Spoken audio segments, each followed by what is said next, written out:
আর এই অনুসরণ করা লাগবে আংশিক না পূর্ণাঙ্গ? আরো জোরে, জোর হলো না? এই পূর্ণাঙ্গ অনুসরণের কথাই তো আমরা বলি।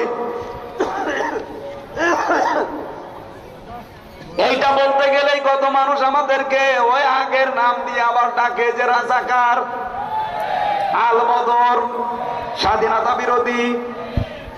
আমি যদি ওনার মতো আংশিক অনুসরণ করতাম নামাজে, রোজায়, দাড়িতে, আর বাকি জীবনের যত জায়গা আছে ওই সমস্ত জায়গাগুলোতে যদি মানুষের তৈরি করা আইন নিয়ম কানুন মানতাম, উনি আমাকে রাজাকার আর বদর বলতো না, বলতো আমার নিজের দলের লোক। এমনকি আলেম হিসাবেও আমাকে হয়তো ভক্তি শ্রদ্ধা করতো, হাদিয়া তোফা নজর নিয়াজ বাড়িয়ে দিত, কিন্তু আমার ঈমান শেষ হয়ে যেত। বাংলাদেশে আমরা তো ওই প্রকার মুসলমান এখন দেখতে পাচ্ছি। এক প্রকার মুসলমান নামাজ পড়ে, রোজা রাখে, হজ করে, যাকাত দেয়, দান সাদকা করে, ঠিক আছে, এটা আল্লাহর জন্য। এই মানুষটাই আবার আরেকটা কাজ করতে যখন যায়, আলাম তারা ইলাল্লাযীনা يزعمون أنهم آمنوا بما أنزل إليك وما أنزل من قبلك يريدون أن يتحاكموا إلى الطاغوت إلى آخر آية। সূরা নিসার ভেতরে আছে 5 নাম্বার পারা 6 নাম্বার পৃষ্ঠা 14 নাম্বার লাইনের 60 নাম্বার আয়াতে পাবে, প্রথম অংশে আছে। এটা ইবনে কাসিরের ভেতরে আছে।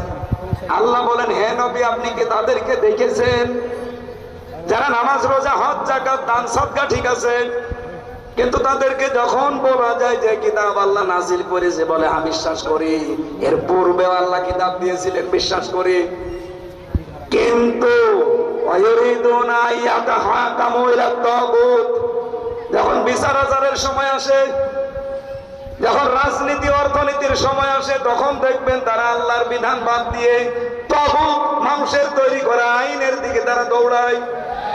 আমার তো মনে হচ্ছে আয়াত এখন নাজিল হইল, বাংলাদেশে বহু মানুষের সাথে মিলে যাচ্ছে না, যাচ্ছে না? এখানে ওরকম মানুষ নেই। নামাজ পড়তে রাজি আছে 5 ওয়াক্তের জায়গায় 6 ওয়াক্ত, তাহাজ্জুদ মিলে। রোজা রাখবে 30টা না, প্রতিদিন রোজা রাখবে রাজি আছে। হজ করে এসেছে ঢাকার গরমে, প্রতি বছরে বছরে যাকাতও দিয়ে দেয় 2.5 লাখ, দান করে, সাদকা করে। কিন্তু যখন বলা হয় সমাজনীতি, অর্থনীতি, রাজনীতি, বিচার ব্যবস্থা, এগুলো আল্লাহর কোরআনে আছে, আসেন, তখন ওরা চলে যায় মানুষের তৈরি করা আইনের দিকে। আমার তো মনে হচ্ছে যে আল্লাহ মনে হয় আমাদের দেখে দেখে আয়াতটা এখন আবার আরেকবার নাজিল করেছে। যাদের বিপক্ষে যাচ্ছে তারা এই আয়াত বললে আমির হামজার জন্য দোয়া করবে। তারা এতদিন চাই ভালোবাসতো, বলবে এ রাজনীতি করছে, এও ধান্দাবাজ, এও দুনিয়াদার, অথচ এরাই আমার এতদিন কিন্তু ভালো বলতো। এই কথা বলছে না কেন? আমি আশা করছি এবার কথা আপনি বুঝে ফেলেছেন, রসুলকে অনুসরণ করা লাগবে আংশিক না পূর্ণাঙ্গ। আবার আপনার নিজের বিবেকের কাছে প্রশ্ন করে জীবন চালান, আপনার কি অনুসরণ আংশিক হচ্ছে না পূর্ণাঙ্গ হচ্ছে বলেন? যদি আংশিক হয়, আল্লাহ আপনাকে এখনো ভালোবাসা আরম্ভ করেনি, আর আল্লাহ যদি কাউকে ভালোবাসা শুরু না করে মাফ করবে? বলেন বলেন, মাফ না করলে জান্নাত সব হারাবে। সুতরাং আপনাকে আমি বাঁচাতে চাই। আপনি দাড়ি দিয়ে, টুপি দিয়ে, জোব্বা দিয়ে, দস্তরখানা দিয়ে, ঠিক আছে, রসুলের তো অনুসরণ এতটুকু না, পা থেকে মাথা পর্যন্ত, ব্যক্তিগত জীবন থেকে আন্তর্জাতিক পর্যন্ত পুরাটা তার জীবনে আছে না নেই? অনুসরণ করতে হলে পুরাটাই করা লাগবে।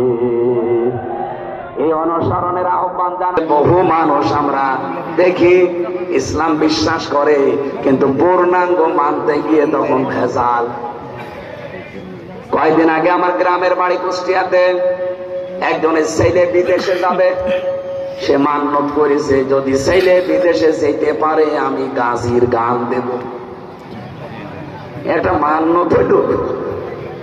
গাজীর গান মানে ওই যে মহিলাকে পুরুষ সাজাবে অথবা পুরুষকে মহিলা সাজাবে বিভিন্ন জিনিস দিয়ে, এরপরে স্টেজে নিয়ে এসে নাচাবে, এটা প্রকাশ্য কুফরি না?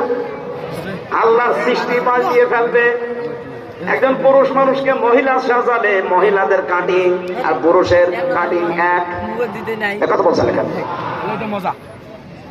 আমি প্রথমে বললাম না আমাদের গ্রামে গান হতে দেব না, ওরা বলছে ঠিক আছে মেয়েলি কোনো বিষয় আসবে না, এমনকি মাদক বিশেষ করে গাঁজা মদ এগুলো আসবে না, তাহলে পুরুষ মানুষ করবে। পরে শুনলাম পুরুষ মানুষ করবে ঠিক, কিন্তু পুরুষকে ওরা মহিলা সাজাবে, চুল লাগাবে, আর বাকিগুলো তো বললাম না। এই জিনিসপত্র লাগিয়ে স্টেজে তুলে নাচাবে। আল্লাহর সৃষ্টি যারা পরিবর্তন করে ফেলে এরা কাফের। কথা বলেন না কেন? কোন মহিলা যদি পুরুষের বেশ ধরে আল্লাহর লানত তার উপরে। সূরা নিসার ভেতরে আছে। পরবর্তীতে এক সাংবাদিককে বললাম, উনি থানায় কল দিয়ে ওসি সাহেবকে পাঠিয়েছে। ওসি এসে এমন তাড়া দিয়েছে যে প্রকার পাঠ। পরে নাকি দোষ হয়েছে আমির হামজার, যা আমাদের মান্য পূরণ করতে মান্যতি তো যাইছে, পূরণ করা কি আল্লাহ বাদে কারো নামে মান্যত করা যাইতেছে। কি মান্যত করেছে? গাজির গান। এটা এতদিন পর্যন্ত মানুষ হয়তো না জেনে করতো বা আবেগে করতো, কিন্তু এখন আস্তে আস্তে মানুষ বুঝে ফেলছে। কথা বলে না কেন? আমি যেটা এই পয়েন্টটা নিয়ে আসলাম কেন বলেন তো, রাসূলুল্লাহকে অনুসরণ করা লাগবে আপনার জীবনে পূর্ণাঙ্গ। আল্লাহ নবী 63 বছরের জীবনে কোনদিন গাজির গান ছিল? কোথায় পেয়েছেন আপনি? আশা করছি আমার একটা উদাহরণে আপনি ক্লিয়ার। এখন থেকে যাই হয়ে যাক, আমি অনুসরণ করা আরম্ভ করে দিলাম আমার রাসূলুল্লাহকে। আংশিক না পূর্ণাঙ্গ? আরো জোরে। পূর্ণাঙ্গ হতে হলে নবীজি যেমন ব্যবসায়ী ছিলেন, আপনাকে আদর্শ ব্যবসায়ী হতে হলে তাকে অনুসরণ করা লাগবে। নবীজি যেমন স্বামী ছিলেন, আপনি যদি আদর্শ স্বামী হতে চান রাসূলুল্লাহকে অনুসরণ করা লাগবে। বিশ্ব নবী যেমন আদর্শ বাবা ছিলেন, আপনি যদি আদর্শ বাবা হতে চান বিশ্ব নবীকে অনুসরণ করা লাগবে। আপনি নবীজিকে যদি আদর্শ মনে করেন, রাজনীতি করতে গিয়ে বিশ্ব নবীকে আদর্শ মানা লাগবে। কিন্তু যারা ভুল করে কথা বলে ফেলেন আমরা সবাই অমক সেনা, ভয় করি না বুলেট বোমা, আপনার অনুসরণ হচ্ছে নেতৃত্বে হচ্ছে।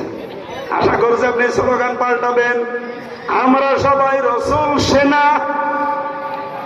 এটা বলা যায় কি? আপনি কি বলবেন যে আমরা সবাই ডাক্তার শফিকুর রহমানের সেনা? না, পৃথিবীতে কারো সেনার পরিচয় দিতে পারবেন না। আপনি বলতে পারেন আমরা সবাই রাসূল সেনা। না, এই এলাকায় মনে হয় সমস্যা আছে। আর না মানে আমার মতো না, আমি নিলাম না। আশা করছি আপনি প্রচার করতে চাই তাহলে রাসূলুল্লাহর মতো করা লাগবে। আল্লাহ তাআলা কোরআনে তার একটা গুণ দিয়েছেন, ওয়া ইন্না লাকা লাজরান গায়রা মামনুন। হে নবী, সত্যের কথা প্রচার করতে গিয়ে আপনি বাধা পান, আপনি কষ্ট পান, আমি জানি। সত্য প্রকাশ করতে গেলে অনেকে আপনাকে অপমান করে, অনেকে অপদস্থ করে, অনেকে জুলুম অত্যাচারের স্টিম রোলার আপনার দিকে চাপায়, আমি জানি। এই জন্য লাজরা, অবশ্যই আমি পুরস্কার দেব, গায়রা মামনুন, নিরবিচ্ছিন্ন পুরস্কার। আমি এখান থেকেই দলিল নিয়েছিলাম, এই পৃথিবীতে কেউ যদি সত্য প্রকাশ করতে গিয়ে বাধাপ্রাপ্ত হয়, জুলুম অত্যাচার নির্যাতনের শিকার হয়, আমার আল্লাহ তাকেও পুরস্কার দেবেন। এই হিসাবে যে সাংবাদিকরা সত্য প্রকাশ করেন, মিথ্যা প্রকাশ করেন যে এটা মিথ্যা এটা সত্য, আমার মনে হয় সাংবাদিকদের ভূমিকার কারণেও বাংলাদেশ দাঁড়িয়ে যাবে। ওদের এই মিথ্যা প্রচারের কারণে, মিথ্যা পরিবেশনের কারণে হাজারো মানুষের জীবন শেষ হয়ে যায়। আমি নিজেই তো ভিকটিম। আমাকে জেলে নিয়ে অত্যাচার করার পেছনে কয়েকটা সাংবাদিকতা, বিশেষ করে যুগান্তর, এরা এমন এমন হেডিং লিখেছিল আমার নামে যে জীবনে আমি ওগুলো জানি না। এরপরে সমকাল, টেলিভিশনের ভিতরে টিভিসি, সময় টিভি, এরপরে 71 টিভি, এই টিভি গুলো এমন এমন হেডিং দিয়েছে, আমি নিজে তো রিমান্ডে ওই নিচে দিয়ে দেখছিলাম যে টেলিভিশনে ব্রেকিং নিউজ যাচ্ছে যে আমির হামজা কুষ্টিয়া উনি আনসারুল্লাহ বাংলা টিভির প্রধান, অথচ ছাতা যে কি আমি আজ পর্যন্ত জানি না। অথচ এই মিথ্যা মামলায় আমার জেল খাটা হয়ে গেল কয় বছর, বলেন বলেন।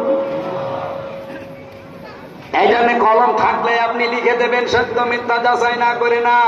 আপনাকে আল্লাহ পুরস্কার দেবে নিরবিচ্ছিন্ন, কিন্তু জাহান্নামের পুরস্কার এর কথা বলছে না কেন? আয়াতটার দিকে খেয়াল করেন, ওয়া ইন্না লাকা লাআজরান গায়রা মামনুন। এখানে মাঝখানে লাম না দিলেও তো অর্থ হয়ে যেত, লাম দিলেন কেন? কোরআনের প্রতিটি শব্দ চিন্তা ভাবনা করার জন্য আল্লাহ দিয়েছেন। ওয়া ইন্না লাকা, অবশ্যই আপনার জন্য। যদি আল্লাহ বলতে আজরান পুরস্কার, গায়রা মামনুন নিরবিচ্ছিন্ন, তাও আমি অর্থ করে ফেলতাম।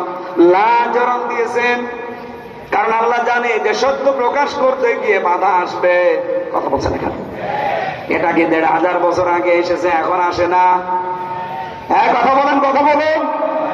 যারা সত্য প্রকাশ করে কিন্তু কোনো বাধা নেই। বাবা শাহজালাল সব হালাল, তারা সত্য প্রকাশ করে না। কত দরবারে আজ কোনো বাধা নেই, এই 15 বছরও বাধা ছিল না। কত আলেমের এখনো বাধা নেই, 15 বছরও বাধা ছিল না। এখন বলে না কেন? অথচ দেশটা দ্বিতীয়বার স্বাধীন হওয়ার পরে ওই বাংলাদেশে আমার মতো আমির হামজার প্রায় 20টা মাহফিল আল্লাহর ওলিরা বন্ধ করে দিয়েছে।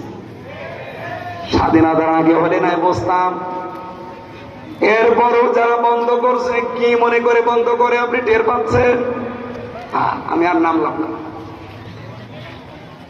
সত্য প্রকাশ করলে মাস্ট বি বাধা আসবে, এই জন্য তো আজরান অবশ্যই আপনাকে পুরস্কার দেব।